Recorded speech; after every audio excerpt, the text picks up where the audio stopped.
Hey everybody, it's Christopher here with 3DO Gaming, and today I have the PocketGo S30 here in front of me, and I just wanted to go over a little bit of the tech specs on this device for you, as well as just some additional information there that I didn't put in my unboxing video. Now this device here, it is powered by an Allwinner A33 processor. It is a quad-core 1.2 gigahertz processor, and it has 512 megabytes of RAM. Now comparing that to the other ones I've shown, it is going to be faster than the RG350, but comparing it to the RG351 or the Retroid Pocket 2, it is going to be a step below that. Both of them, the processor a little bit faster in them, as well as the RAM in the Retroid Pocket 2 and the RG351 are 1 gigabyte of RAM, not 512. Screen size wise, it is an IPS display, 3.5 inch screen, same size as the RG351, same resolution. Comparing it to the Retroid Pocket 2, it is the same screen size. However, the Retroid Pocket 2 does have a higher resolution. Now, the battery life on it there, it's 2600 milliamp battery. You're going to get 4 to 5 hours of gameplay out of it, and it should only take an hour or two to charge fully. One thing I did want to identify with this, which makes this device one of the easiest, it does have a proprietary OS. It is very straightforward. There's not a lot of settings to mess around with. Actually, if you go into settings here, there's only two options, language and backlight.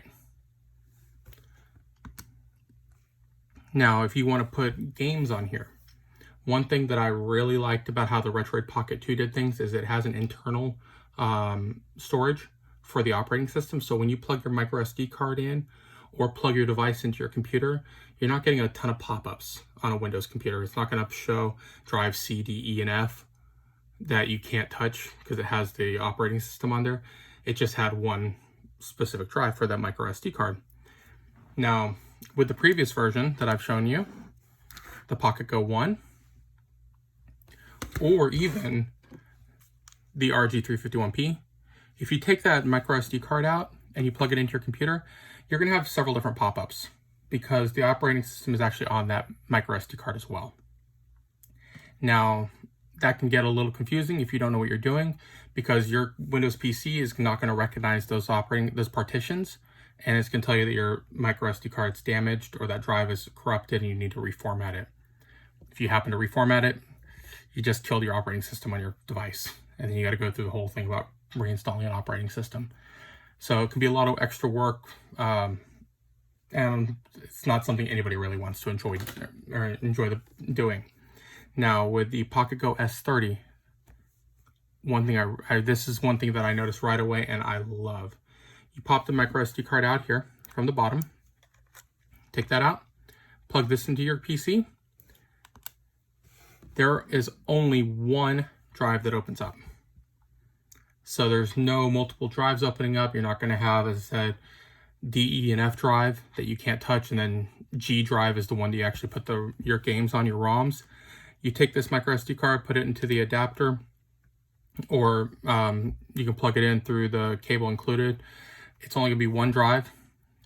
It's accessible. There's no errors that pop up, no asking to reformat. You can just throw your games right onto the ROMs folder. They are pre-populated for you.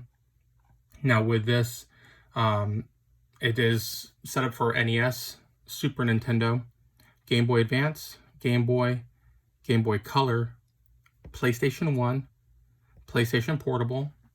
It will play Master System, your Genesis or Mega Drive, Sega Dreamcast, Neo Geo, and MAME, your arcade, which will have like a couple of variations of that. But noticeably missing, it does not have Nintendo DS, and it does not have Nintendo 64. If you put them on there, the system does not recognize them. It does not populate the emulator for it. They did not pre-install those emulators. They are doing testing with N64, and it may come through on an update that you can put on the system. But as of right now, those are not compatible with this device. It was not running at an optimal rate, so they did not add it on there yet. So that is one downside to the S30. But from what I've tested on here so far, the PSP games I've tested have run well.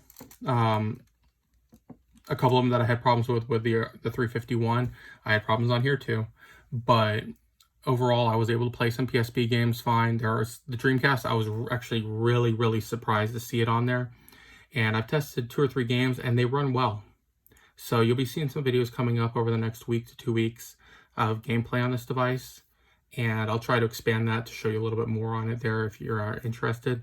If you have any requests, be sure to leave me a comment below on any of the videos regarding this device, and I'll do my best to honor all the requests I can. If you do request on another device page, please let me know which device you want it being played on, because if you leave me a comment below on a Retroid Pocket 2 video, I'm going to assume you want it played on the Retroid Pocket 2. So if you want it played on this device, please let me know it's on this one. Same thing with the 351 or any of the other devices that I have shown off here. But I just want to give you guys a little bit more information there. If you have any more questions about the device, feel free to let me know, and I'll do my best to answer your questions for you, help you out with it. Anything you need to know, I'll show you on here that if I can. But other than that, guys, thanks for watching the video. I hope you have a wonderful day.